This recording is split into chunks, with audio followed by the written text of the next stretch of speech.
KSNR Coffin Radio. Welcome to another exciting episode of Coffin Radio. I am Heartthrob Rob, and joining me today is the one, the only, my favorite professional wrestler, TJP. How you doing, brother?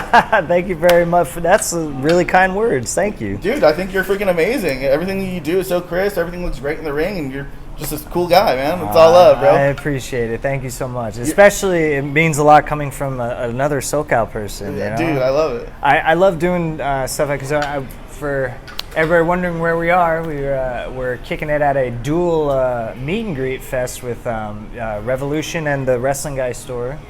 And I love being able to be here at home in SoCal because obviously I travel, I'm not always home. And when I get to come home, I get to be around what I feel like is family. Then, you know, so it means a lot when I can get that compliment from you guys. Because everybody, I'll get it somewhere else, like Oklahoma City or Kentucky or something like that. It's like, thanks for watching. Yes, of course. But I feel like I'm one of you guys still, you know? I feel like I'm on this side of the garden. I snuck into Staples Center. In spirit, I'm still at the Anaheim Marketplace, so, you know. That's cool, man. And speaking of family, I mean, your family has grown since last time we spoke.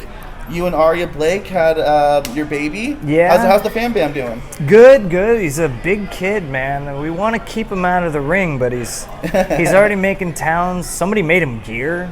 He's got a ring jacket that looks like mine. And he's really calm at shows, so we feel like he's really natural at it, so it's inevitable he'll try to do it. But I tell Aria all the time, he's so big, I feel like he's going to be a hoss, man. He's going to make more money than me. He was destined for it, for sure. I mean, mom and dad are wrestlers, and Aria Blake is another, you know, your wife. She's also a wrestler, which is very cool. Yeah. What kind of pointers, tips? I mean, you at her shows sometimes? How does that work? You know, I think she's more talented than I am because she's like not just a wrestler. She can do interviewing. She does managing. She's very like she's a Swiss Army knife. Yeah, I'm like you're better than I am at this business. Like I can only maybe tell you a little bit about being in the ring, but you know she was a Jay Lethal student, so she knows how to do her stuff. But she's just. She doesn't need my help, man. But I love watching her do her thing. I tell her all the time, I'll retire and you be the full-time wrestler. I love seeing her do her thing, especially now that she's getting back in, now that James is here, so, yeah. That's cool, man, because I've seen her pop up. I mean, she's been at New Solution Pro Wrestling.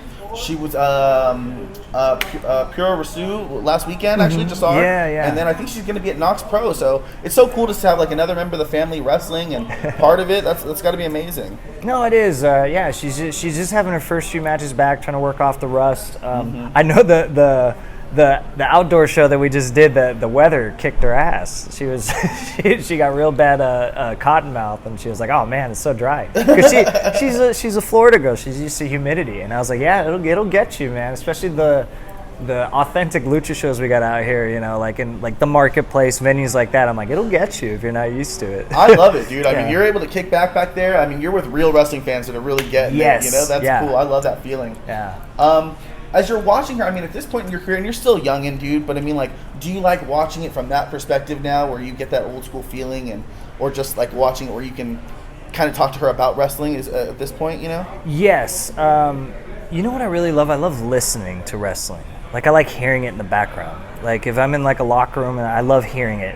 And if I watch wrestling, it's hard to detach. Like, I try to detach, like, I definitely think I'm headed for like a producer job someday because it's just what I've been groomed for, like my IQ in it and stuff like that. I've never been good at being a star. I've always been good at like making stuff work, you know, like, so I've always been prided myself on being like a point guard, so to speak. And maybe I don't need to win the scoring title, but I'll help guys eat, you know? Yeah.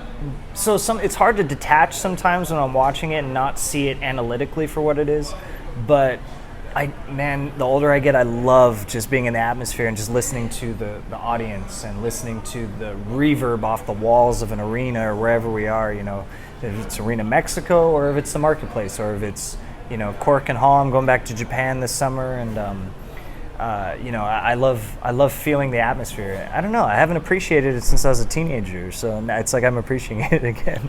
And, you know, you brought up these other places. I've seen you popping up a lot of different places. I've seen you at MLW, New Japan. You're also doing the CMLL.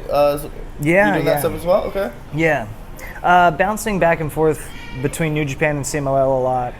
They have a working agreement. They're like sister companies. So being that I have experience, I came up in Lucha Libre, obviously, and I've been in CMLL before. So having that, I was like a prime candidate to go back and forth and be like one of the guys to help rebuild the relationship now that the pandemic is over, and going back to Tokyo soon. So that primarily is a lot of my time, and I'm doing my best to stay on schedule with MLW. I feel bad if I get too busy. I don't want to miss anything because they like to have me for everything as well. And and then that's also why I've been away from Impact a lot, because it's just like other stuff has picked up. But God bless, because now that the pandemic's over, guys can travel internationally now. They could get back to Europe if that's what they were doing and stuff like that. So I'm happy to be able to be, which is what I consider my parent company is New Japan. So that's cool. Yeah. And you're talking about the pandemic. I still saw you popping up everywhere. 2020, I think you were in Impact Wrestling. Yeah. We're talking about MLW, CMLL, New Japan. You've been popping up. How was lockdown for you, or the pandemic, or how was it for you to navigate through those unknown terrain, as it were, bro? Right. It's brand new.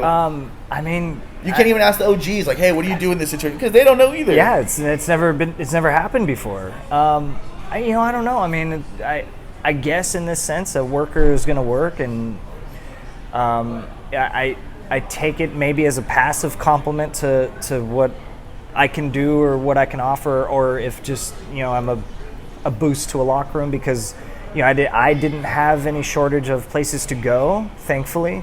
I know for a lot of guys it was hard. A lot of people, they feel like they're starting all over, But I think it provided a unique experience for people that were sort of on that bubble, because so many of them then were primarily focused on all of their major league projects, and that really speeds up a learning experience. When you're transitioning, sometimes it can be a slow process. You get used to going from regional shows to like produced shows, and the tempo, the speed. It's like if you're a college player, you go to the NBA, or college and go to the NFL. Either of those, like the thing you always hear from pros, like the speed of the game.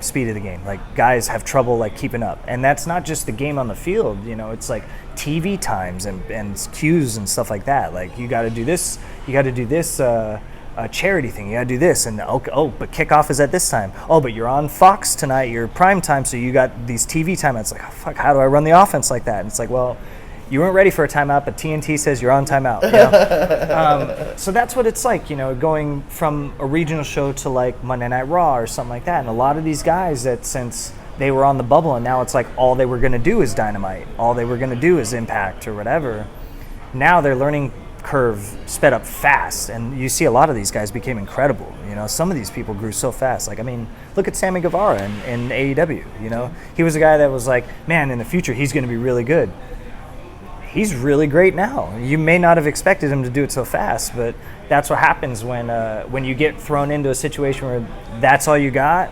And I think the pandemic did that for a lot of guys that were in that situation. And then for everybody else, now is kind of an exciting time, because now everybody can start to get back to work. So absolutely. So go see your favorite wrestlers. Man. Definitely got to go check them out. You bring up Sammy Guevara, someone who a couple years ago just was a hot player, and now tip top guy in that company. How do you feel about the current wrestling landscape with AEW now elevated, Ring of Honor elevated, MLW still doing great, New Japan doing great? How do you feel about the current landscape now than as compared to it was 5 years ago, when there wasn't really so Impact doing great, as there wasn't so many different places to go to? I mean, you stayed up top, don't get me wrong, you've been able to go around, but the wrestling landscape getting bigger, better, how do you feel about it? It's unique because, like, when I started, there wasn't this much stuff, to do. At least at that level, rather, or in general. I mean, the indies wasn't really what they were, It's almost like there was no such thing as the indies in its current form back then, Yeah. And there was no social media. Like, we wouldn't be doing this. So, like, that's unique. And it's almost like I have trouble giving advice to some guys when they're, like, young people breaking in. Like, they ask for advice. I'm like, man, merch tables used to be rare at that time. You were a TV guy if you had a T-shirt.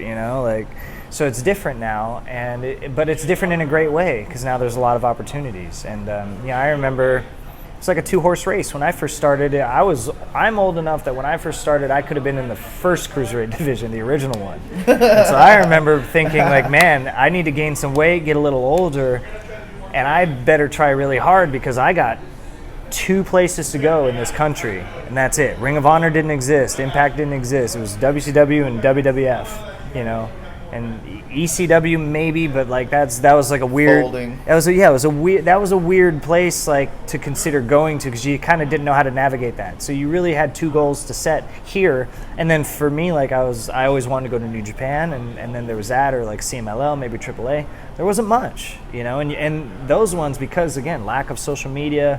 Facebook, all this stuff didn't exist. So you didn't, like, how do you even, like, try to get to Tokyo or to Mexico? Like, how do you contact? How do you network that? You just better hope you meet one of those guys, you know, in a locker room someday. So now it's like there's the ability to communicate. Your stuff can be seen by anybody. And there's so many places you could land. I mean, there's so many teams you could play for now. And one of the best things for me now is that I get to play for a lot of teams. I got 4 different jerseys I could wear. Yeah. So that's great. But, you know, I'm really looking forward to, like, kind of laying deeper roots in New Japan now that I'm able to come back. Before I went to WWE, I wanted to go back to New Japan. So I feel like I took a 3-year detour and then, you know, went back, so. I know people think of you as a WWE guy, but I've always thought of your style as made for New Japan. I think every time I've seen you in New Japan, I think you kick ass and you do great things there, you know? And I think you kind of almost answered the question, but at this point, you know, you don't got to say where you're going or what are you doing, but just what are your plans for the future? Well, I'm looking forward to getting back to Tokyo because you know that is one of the limitations that was hard in the pandemic is not being able to get a work visa. You couldn't travel.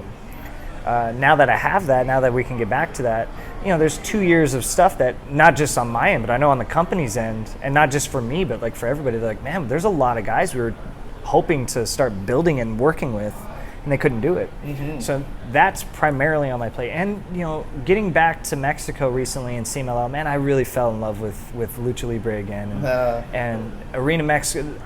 There is no place in the world like Arena Mexico on a Friday night sold out show. There's nothing like that. Nothing. Not the Tokyo Dome, not Corkin Hall, not Staples Center, not Barclays Center. Nothing. There's nothing like Arena Mexico on a Friday night. And getting to do that now so many times the last few months has been a dream come true. So I'm hopefully I can do more of that before my body tells me to change gears. But we'll see. I'm so stoked, man. I can't wait to see every step of the journey. I can't wait to see wherever you're going, whatever you're going to do. Where can people follow you at on social media? I'm easy, man. Everything is, I don't have a whole lot of it. I just, I got my Instagram, my Twitter, and a Twitch. All of it's Mega TJP.